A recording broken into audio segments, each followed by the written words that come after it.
지난 6월 24일 푸틴의 오른팔이자 우크라이나 전쟁에서 악명 높은 용병단체 바그너 그룹의 수장인 프리고진이 반란을 일으켰던 사건은 전 세계에 큰 충격을 선사했었습니다.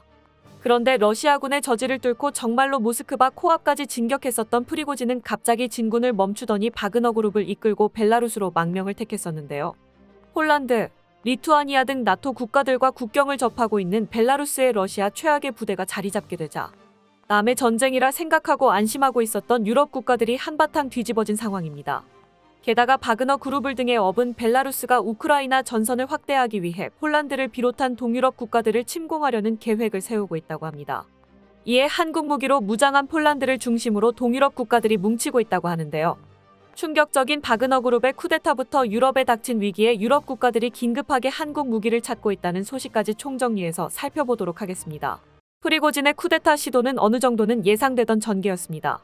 프리고진은 이번 사건 발생으로부터 불과 몇 달 전에도 전투로 목숨을 잃은 소속 용병들을 배경으로 러시아군 수뇌부를 저격하는 영상을 찍은 적이 있었습니다.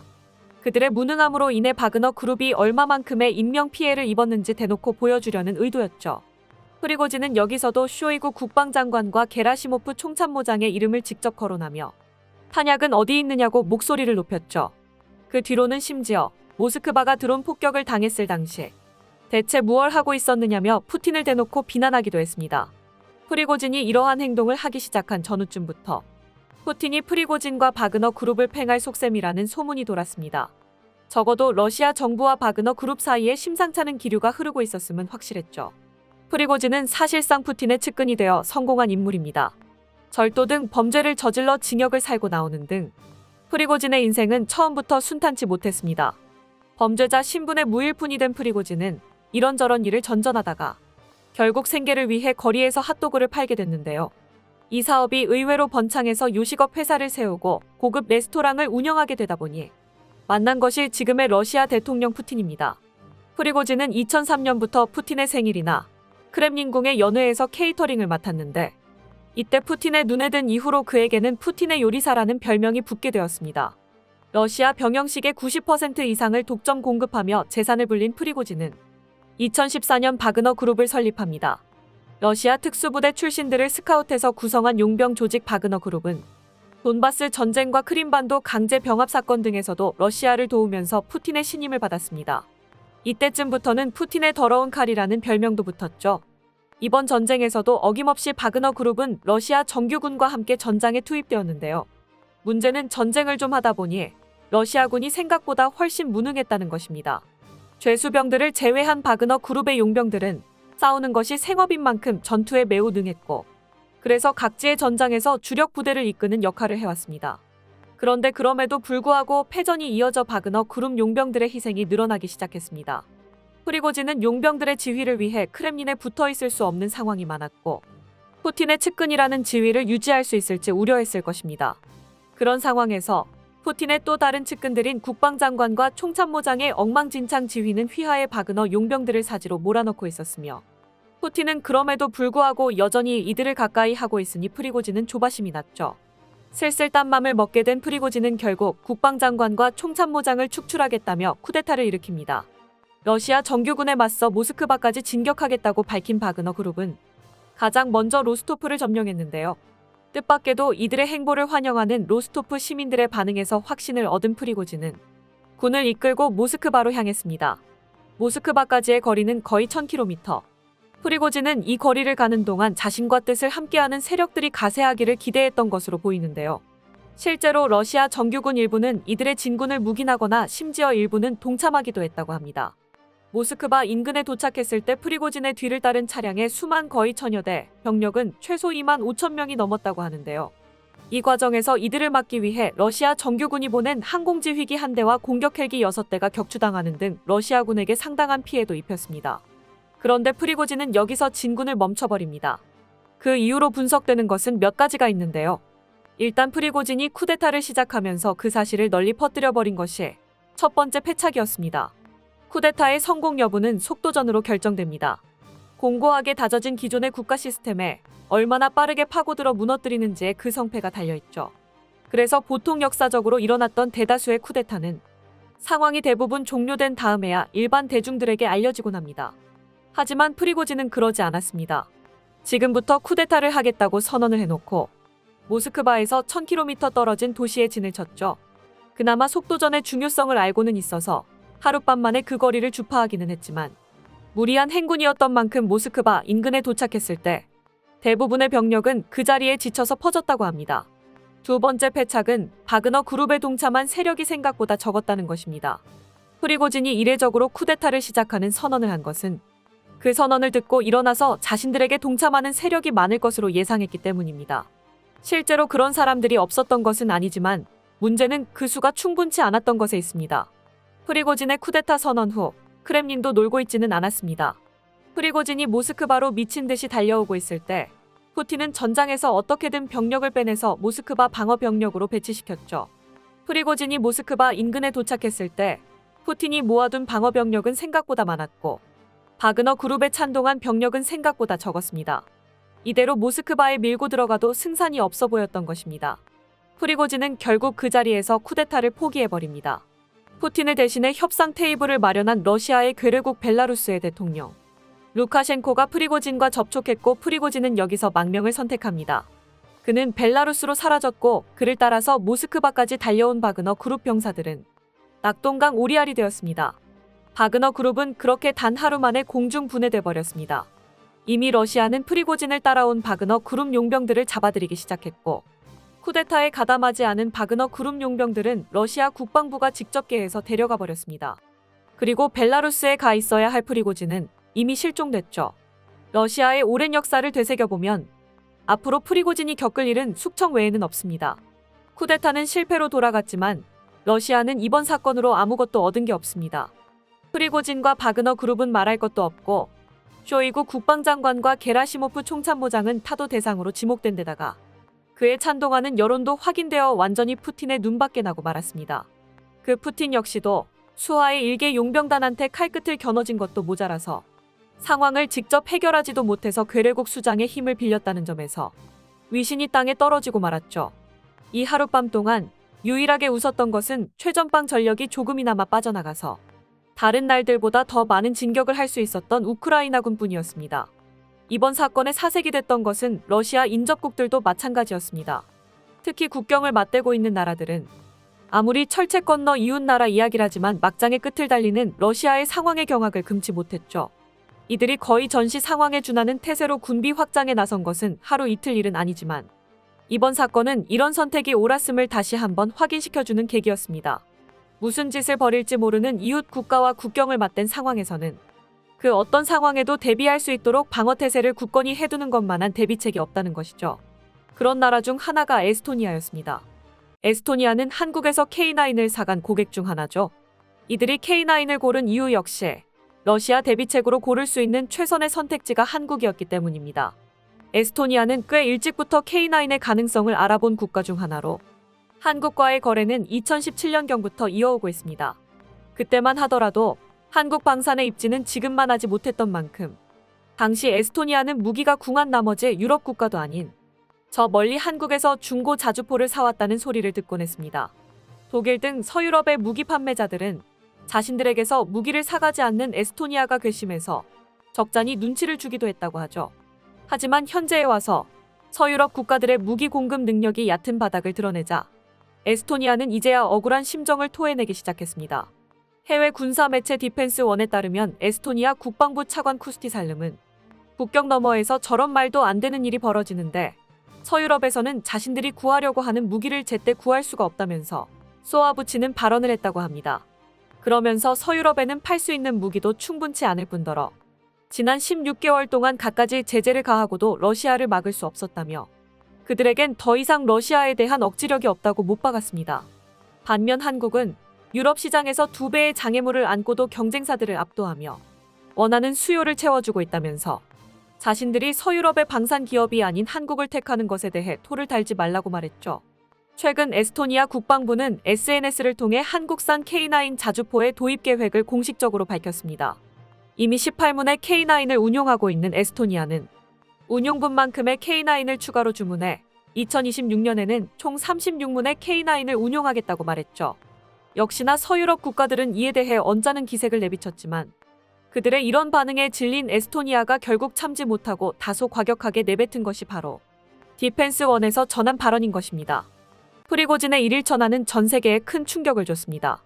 전쟁 중인 국가에서 쿠데타가 일어났다는 사실도 그렇지만 단 하루 만에 러시아는 아무것도 바뀐 것 없이 바그너 그룹만이 풍비박산났다는 결말까지 완전히 상식을 벗어난 전개였죠. 주모자인 프리고진의 목숨은 풍전등화인 것으로 보입니다. 협상 테이블에서는 영모의 죄를 묻지 않겠다고 했지만 프리고진의 신상이 괴뢰국인 벨라루스에 떨어지자 당연한 수순으로 러시아 정부는 프리고진의 사면을 철회했죠. 프리고진의 1000km 행군에 가담했던 바그너 그룹의 용병들의 미래도 밟지 못합니다. 이미 러시아에서는 그들을 찾아내 숙청하고 있다는 소문이 파다한데요. 그런 와중에도 쿠데타에 가담하지 않았던 바그너 그룹의 나머지 용병들의 행적도 충격을 주고 있습니다. 알려진 바에 의하면 러시아는 프리고진의 입김이 남아있는 바그너 그룹을 사실상 해체시키고 있습니다. 그들이 가지고 있던 대형 장비들은 러시아 정규군에 인계되고 있으며 쿠데타와 무관한 것으로 확인된 용병들은 러시아 정부와 직접 계약을 맺어 통제하에 두었죠. 바그너 그룹이라는 이름은 남을지언정 그것이 프리고진이 이끌던 시기와 같은 조직이라고는 말할 수 없게 될 것입니다. 그런데 벌써부터 바그너 잔당이 다음 행보를 시작했습니다. 그리고 그 내용이 매우 충격적입니다. 바그너 그룹은 텔레그램이라는 SNS를 통해서 그들의 공식적인 행적을 밝히고 있는데요. 6월 28일 이들이 올린 게시글에 따르면 벨라루스의 흐로드나 지역에 주둔 캠프를 만들겠다고 한 것입니다. 벨라루스가 러시아의 괴뢰국인 것은 모르는 사람이 없지만 문제는 캠프를 만들겠다고 밝힌 흐로드나 주가 폴란드와 리투아니아 그리고 러시아의 월경지 칼리닝그라드가 서로 국경을 맞대고 있는 바로 앞이라는 것입니다. 여러 번 다룬 적이 있지만 칼리닝그라드는 발트해를 접하고 있는 러시아의 월경지로 러시아에게 있어서 매우 중요한 부동항 중 하나입니다. 그런 만큼 전쟁 전까지는 러시아가 신경을 많이 쓰던 땅이었는데요. 지금은 폴란드와 리투아니아가 합심해서 유일한 육로를 틀어막아 버린 탓에 사실상 볼모가 되어버린 상황입니다. 바그너 그룹이 하필이면 흐로드나에 주둔한 것은 칼리닝그라드로 가는 길을 열라는 러시아 측의 경고 차원으로 해석되고 있습니다. 그렇잖아도 프리고진의 쿠데타가 하도 어이없이 끝나버려서 이에 대해 수많은 음모론이 돌아다니는 상황인데요. 바그너를 우크라이나 전선에서 빼내 다른 방향에서 전선을 확장하려는 자작극이다. 프리고진이 벨라루스에 가서 핵을 손에 넣었다 등등 온갖 낭설이 파다한 상황입니다. 이런 가운데 며칠간 소식이 없던 바그너 그룹 잔당이 갑자기 폴란드와 리투아니아 국경에 나타나서 진을 치겠다는 선언을 하니 상황은 더욱 혼란에 빠져들고 있습니다. 하지만 지금 상황의 진상과는 별개로 한국에 있는 우리가 궁금한 소식은 이것이 어떤 영향을 미치느냐는 것이겠죠. 결론부터 말하자면 폴란드와 리투아니아의 군비 확충의 속도가 크게 붙었습니다. 폴란드는 현재 한국으로부터 구매한 무기를 하나 둘 수령하고 있죠. 슬슬 초도 물량의 수령이 끝이 보이는 상황에서 폴란드는 이제 현지 생산 단계로 넘어가기 위한 계획을 짜고 있습니다. 얼마 전에는 K2 흑표의 현지 생산을 맡을 폴란드 국내 방산 기업을 선정하기도 했고 6월 27일에는 그 일을 실제로 수행할 생산 공장의 입지를 결정했습니다. 폴란드 현지 매체 레이더에 따르면 폴란드가 고른 K2의 생산 공장 부지는 포즈난에 들어서게 되는데요. 이곳은 폴란드 육상 방위 산업의 역량이 모두 집약되어 있는 말하자면 폴란드 전차 생산의 성지와도 같은 곳이었습니다. 레이더의 보도에서 인용한 관계자의 증언에 따르면 한국에서 온 손님은 이미 포즈난의 군수 생산 인프라에서 폴란드 기갑 장비 생산의 70년 노하우를 직접 확인하고 갔다고 합니다. 폴란드는 한국의 K2에 그야말로 국가적으로 쏟을 수 있는 최대한의 역량을 집중시킬 생각인 것입니다. 이곳에서 만들어지게 될 800대 이상의 K2PL은 추후 수십 년 동안 폴란드를 지킬 것이라고 매체는 덧붙이고 있습니다. 최근 미국의 군사 매체 1945는 이렇듯 많은 관심을 받고 있는 K2 흑표를 분석하는 기사를 게재했습니다. 6월 28일자 기사의 제목은 K2 흑표, 지구상 최강의 전차 그리고 미국산이 아님입니다. K2에 대한 평가가 어느 수준인지 제목에서부터 알 수 있는데요. 미국에서조차 지구상 최강의 전차로 평가받는 물건을 자신들이 아닌 동방의 소국이 만들었다는 데에 적잖은 충격을 받고 있음을 알 수 있는 대목입니다. 이들은 한국이 M48 패튼과 K1을 거쳐 마침내 국산 개발한 K2가 아마도 세계에서 가장 치명적이고 유능한 전차 중 하나일 것이라며 한국의 저력에 혀를 내둘렀습니다. 자동장전, 장갑, 기동성 측면에서 모두 세계 최고 수준이며 현재는 완전 국산화의 마지막 퍼즐인 국산 파워팩의 실험 중에 있다고 전했는데요. 점점 격화되는 국제 정세를 고려했을 때 한국의 막강한 K2 부대는 가까운 미래에 실전 경험을 치르게 될지도 모른다고 예측했습니다. 이들의 예상은 머지않아 실현될 수도 있어 보입니다. 그리고 어쩌면 그 무대는 뜻밖에도 유럽의 북동쪽이 될 수도 있는 상황이죠.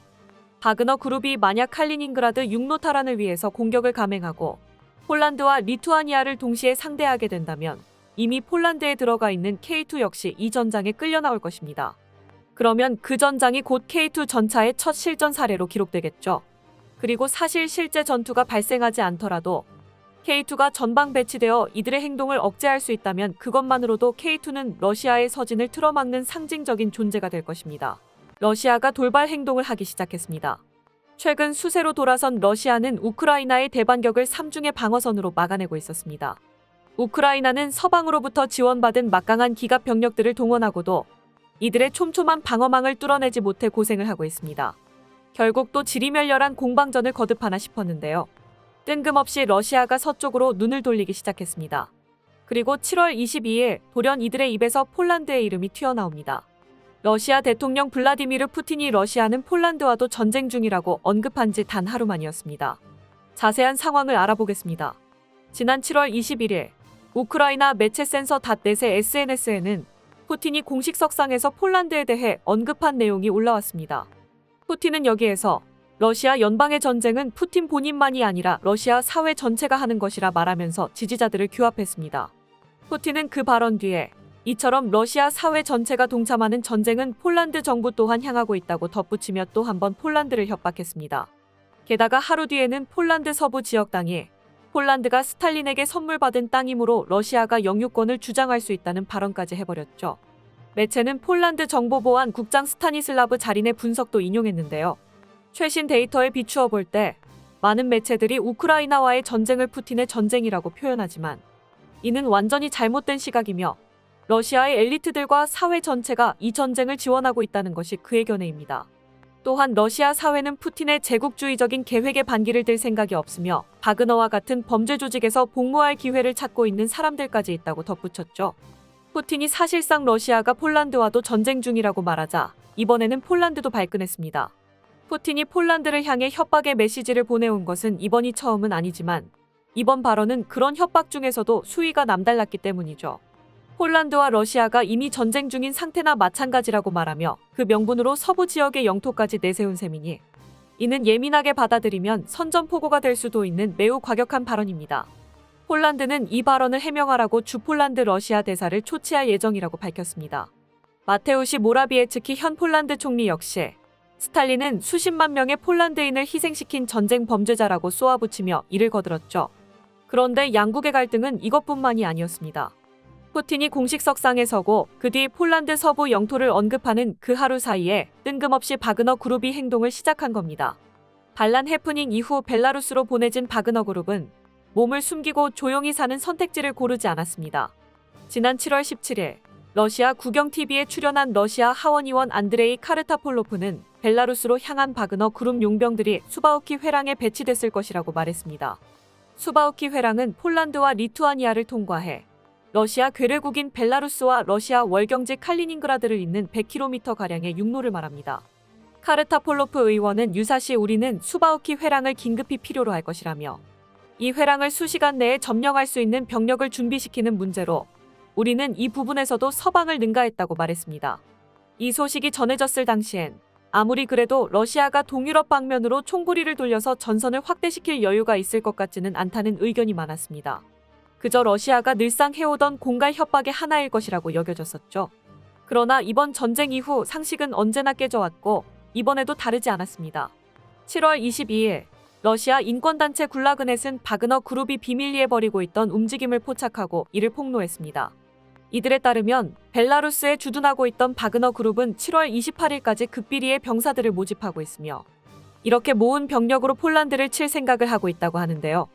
이들의 계획은 2주 안에 폴란드 깊숙이 700km 지점까지 진격하는 것이며 이 정보가 전해지고 몇 시간 지나지 않아 푸틴이 앞서 언급한 과격한 도발을 해왔습니다. 벨라루스 측에서도 이런 내용이 폭로된 김에 루카셴코 대통령의 입에서 공식적인 전언이 나왔습니다. 굴라그넷의 보도 이튿날인 7월 23일 벨라루스 국영 벨타 통신에 따르면 루카셴코 대통령은 러시아 상트페테르부르크에서 블라디미르 푸틴 대통령과 만나서 이런 말을 해도 될지 모르겠지만 해야겠다며 바그너는 폴란드로 나아가야 한다고 주장하고 있다고 말했습니다. 루카셴코 대통령은 이어서 바그너 그룹이 바르샤바와 제슈프를 보고 싶다고 말했다면서 그들이 우크라이나에 대한 폴란드의 군사 지원에 대응해 반격할 수 있기를 바라고 있다고 주장했습니다. 그들은 원한을 품고 있다. 바흐무트에서 싸울 때 우크라이나의 군사 장비가 어디서 왔는지 알고 있었다고 설명했습니다. 바흐무트는 지난 5월 약 10개월간의 격전 끝에 러시아에 함락된 우크라이나 동부 요충지로 바그너 그룹이 실질적으로 이곳의 점령을 이끌었던 것으로 평가받고 있죠. 폴란드는 수바우키 회랑과 벨라루스 인접지의 병력을 강화하면서 바그너 그룹의 혹시 모를 침공에 대비하고 있습니다. 그러나 폴란드는 우크라이나에 대한 지원 규모가 너무 컸던 나머지 본국을 방어할 전력의 공백이 매우 커진 상황.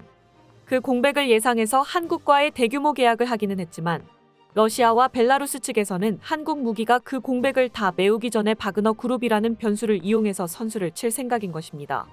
폴란드 매체에 따르면 폴란드가 여태까지 우크라이나에 보낸 무기는 기갑 병기만 해서도 무려 2개 여단을 통째로 무장시킬 수준입니다.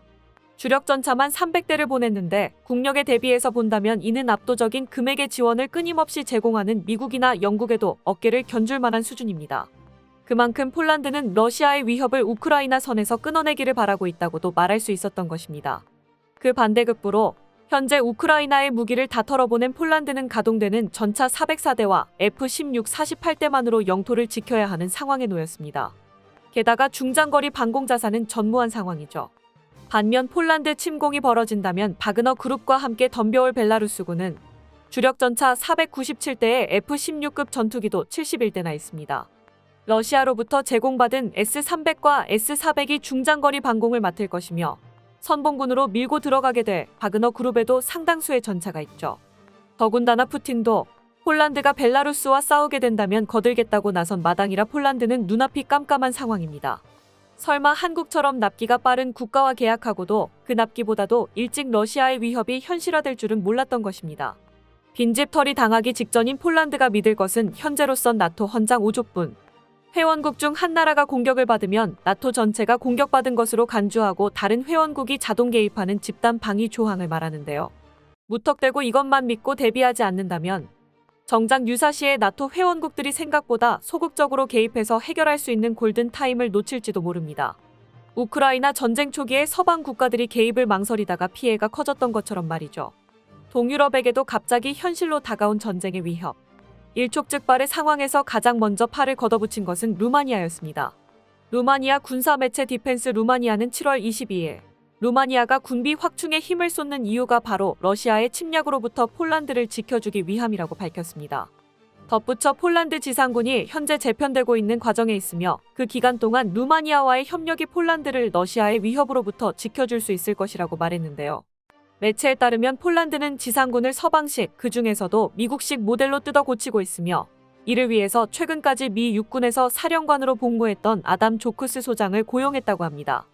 루마니아는 이들이 빠른 속도로 미국식 군 편제를 받아들이고 있지만 최근의 소식으로 인해 제때를 맞추지 못할 수 있다면서 폴란드와 비슷한 방식으로 군을 현대화하고 있는 루마니아가 그동안 폴란드의 편이 되어 줄 것이라고 말했습니다. 실제로 얼마 전 루마니아는 한국의 K9 자주포를 구매하면서 K9을 채택한 이유로 폴란드와의 상호 운용성을 언급한 바 있습니다. 현재 루마니아는 자주포뿐만 아니라 전차 역시 도입 사업을 추진하고 있는데요. 얼마 전에 미국으로부터 M1 에이브람스 54대를 구매하면서 사업을 마무리한 줄 알았으나 최근 루마니아 육군의 조달 담당 장군 테오도르 인시카슈가 직접 300대가량의 전차를 더 도입할 계획이라고 밝혔습니다. 이 발언이 나온 자리가 바로 한국과 루마니아의 방산협력 15주년을 기념하는 행사였다는 점, 그리고 직전에 K9 거래에서 폴란드와의 상호 운용성을 강조했다는 점에서 전차 사업 역시 한국의 K2가 가장 유력할 것으로 관측되고 있습니다. 뒤늦게나마 독일도 루마니아와 접촉해 레오파르트 2A8의 교섭을 시도했지만 루마니아가 에이브람스 54대를 구매할 시점에 이미 레오파르트는 한번 밀려났던 데다가 최신 개량형인 레오파르트 2A8은 300대의 수요를 맞추기에는 가격도 너무 비싸고 납기도 기대할 수 없어 절망적인 상황이죠. 루마니아가 에이브람스를 추가 구매할 생각이 없었으면서 굳이 추가 도입 계획을 언급한 것은 에이브람스 외에 전차로 300대를 채우겠다는 의미나 마찬가지이므로 사실상 속어법으로 후보는 K2만이 남습니다. 만약 루마니아가 300대의 전차를 K2 흑표로 모두 채운다면 그 거래 금액은 2조 5천억에 달할 것으로 여겨져 한국에게는 큰 기회임에 틀림이 없습니다. 루마니아 매체의 말대로 폴란드와 루마니아가 서로를 지켜주면서 군 현대화를 성공적으로 끝마친다면 양측의 납기가 끝날 때 러시아와 벨라루스를 접하는 동유럽 전선은 총합 1300대의 K2 흑표가 지키게 됩니다. 벨라루스로 본거지를 옮긴 러시아 용병 집단 바그너 그룹은 서쪽 국경에 대규모 병력을 집결시키고 그곳에서 다음 목표를 기다리고 있었는데요. 얼마 안가 벨라루스 대통령 알렉산드르 루카셴코가 충격적인 소식을 전했습니다. 바로 벨라루스의 서쪽 국경 너머 폴란드로 바그너 그룹이 진격할 수 있다는 소식을 전한 것이죠. 우크라이나의 바흐무트 지역 점령을 이끌었던 이들은 앞으로도 우크라이나 땅을 조금이라도 더 점령하기 위해 작전을 전개할 것으로 많은 군사 전문가들이 예측했었는데요. 예상과 달리 돌연 폴란드 침공에 관심을 보인 것입니다. 이 소식에 놀란 폴란드는 벨라루스와의 접경 지역의 군대를 급파해 철통 경계를 하는 한편 바그너 그룹의 동향에도 촉각을 곤두세웠습니다. 우크라이나를 공격하는 러시아에 대비해서 폴란드는 직간접적으로 우크라이나를 도와주면서도 국경 대비 역시 소홀히 하지는 않았는데요. 그러나 어디까지나 이는 러시아 세력이 침공을 하지는 않는 것을 전제한 작전이었습니다. 만약 러시아가 폴란드를 향해 송곳니를 드러내면 폴란드 입장에서는 우크라이나에 지원한 병력과 무기가 전부 전력 공백이 되어버리는 상황. 하지만 폴란드는 바그너 그룹의 공격 가능성을 인정하면서도 의외로 침착한 반응을 보였습니다. 마리우스 부아슈차크 폴란드 부총리는 언론을 통해 언제나 공격받을 가능성을 인지하고 있다고 답했죠. 그러면서 폴란드는 이에 언제든지 응전할 준비가 되어 있으며 우리에게는 강력한 무기가 있다고 자부심을 드러냈습니다. 폴란드 부총리의 당당함 그리고 자신감은 바로 한국의 무기에서 비롯된 것이었습니다. 부아슈차크 총리는 언론 인터뷰를 통해 바그너 그룹의 도발에 대응해 동부 국경으로 병력을 집중시켰다고 말했습니다. 새로 도입한 M1 에이브람스 전차와 아파치 헬기 등 미국제 무기는 물론 한국에서 온 K2 전차와 K9 자주포도 촘촘히 배치해 바그너 그룹이 공격해오더라도 강력한 화력으로 응징해주겠다는 의지를 드러냈죠. 폴란드는 이뿐만 아니라 한국산 무기로 완전 무장한 새로운 사단을 편성해 배치하는 모습을 보였습니다. 바로 제1군단 보병사단인데요. 부아슈차크 총리는 인터뷰를 통해 폴란드군이 보유한 가장 현대적인 장비를 갖춘 집단이라는 사실을 밝히며 그 대부분의 장비가 한국에서 왔다는 것 또한 자랑스럽게 말했습니다. 전력의 전부를 공개하진 않았지만 K9 자주포도 전방에 배치될 것이고 K9을 기반으로 만든 크라프 역시 투입될 것이라고 말하며 한국산 무기로 이뤄진 부대가 핵심이라고 언급했습니다. 폴란드 국경지대에 한국 무기가 배치될 경우 바그너 그룹이 이를 돌파하고 폴란드 중심부까지 공격하는 것은 불가능에 가까운 일입니다. 바그너 그룹도 크라프 등을 통해 한국 무기의 성능을 우크라이나에서 간접적으로나마 체험했기에 쉽사리 진격하기는 어려운 상황. 폴란드는 한국산 무기의 효과를 톡톡히 누리고 있죠. 안제이 두다 폴란드 대통령은 존재만으로 억지력을 발휘하는 한국산 무기에 감탄을 금치 못하며 현재 도입 분량에 더해 추가 계약까지 검토하라는 지시를 내려 한국 방산에 힘을 실어줄 전망인데요. 분야를 가리지 않고 한국산 무기 수입에 열을 올리고 있습니다. 현재 계약된 수량만 해도 K2 전차 980대, K9 자주포 648문, FA50 경공격기 48기, 천무 다연장 로켓 288문인데요. 거기에 더해 지난 7월 13일에는 추가적인 무기 도입에 합의했고 그 세부적인 결과는 이르면 9월 중에 공개될 예정입니다.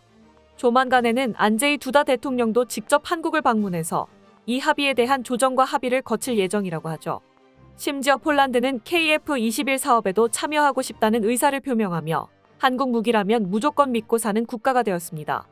마리우스 부아슈차크 부총리 역시 최근 구매해 1호기가 배송되고 있는 천무에 대해 평가하면서 미국의 하이마스보다 더 뛰어나다며 극찬한 바 있습니다. 이처럼 폴란드의 국방부 장관이 직접 한국 무기에 대해 칭찬할 정도로 한국 무기의 성능은 타의 추종을 불허합니다. 거기에 더해 한국 무기의 가장 뛰어난 점은 압도적인 생산량에 있는데요. 로이터 통신은 세계 최대 무기 거래처가 되는 한국의 모습을 조명한 기사를 게재하면서 한국이 빠른 속도로 생산해 공급하는 무기들을 특별히 주목한 바 있습니다. 폴란드와 역대 최대 규모의 무기 거래를 성사시킬 때 미국은 물론이고 유럽 여러 국가들도 한국이 그만한 발주량을 납기까지 다 맞추며 공급할 수 있을 거라고는 생각하지 않았다고 합니다. 오히려 폴란드가 쓸데없는 데다 돈을 낭비하고 있다고까지 평가한 국가도 있었던 만큼 한국이 미국과 유럽도 허덕이는 엄청난 수요를 감당할 수 있을 리 없다는 편견을 가지고 있었는데요. 그러나 한국이 보란 듯이 1차 납기일보다도 더 빠르게 무기를 수송하자 이 모습을 본 유럽 국가들은 경악을 금치 못했습니다. 로이터는 1차 선도 물품인 K2 전차 10대, K9 자주포 24대가 계약 체결 몇 달 만에 인도된 점을 고평가했습니다. 그 뒤로 쉬지도 않고 전차 5대와 자주포 12대가 추가로 인도된 것에서는 경악을 금치 못했는데요. 헝가리가 2018년 독일에 주문한 레오파르트 탱크 44대 중에서 단 한 대도 생산이 완료되어 헝가리에 도착한 사실이 없다는 것을 주목하며 로이터는 경이적인 속도의 폴란드, 더 나아가 유럽은 감사해야 한다고 강조했습니다. 유럽 방산업체는 죽었다 깨어나도 절대로 하지 못할 일이라며 유럽은 몇 년 걸릴 일을 한국은 몇 주, 몇 달이면 해낸다고 평가했죠. 최근에는 유럽 방면에서 한국 무기의 세일즈를 담당하고 있는 이젠 우리에겐 익숙한 얼굴인 모겐센이 현재 한국의 무기 생산 속도가 어느 정도인지 언급하기도 했는데요. SNS에서 자신에게 한국의 연간 무기 생산 역량이 어느 정도나 되는지 묻는 네티즌의 질문에 모겐센은 하나와 현대로템은 현재 생산 능력을 2배로 늘리고 있다. 그러면 하나는 연간 K9 300에서 320대, K10 150대를 생산할 수 있게 된다. 현대로템은 연간 K2 150에서 180대를 생산할 것이라고 답했습니다. 실로 놀라운 수치인데요.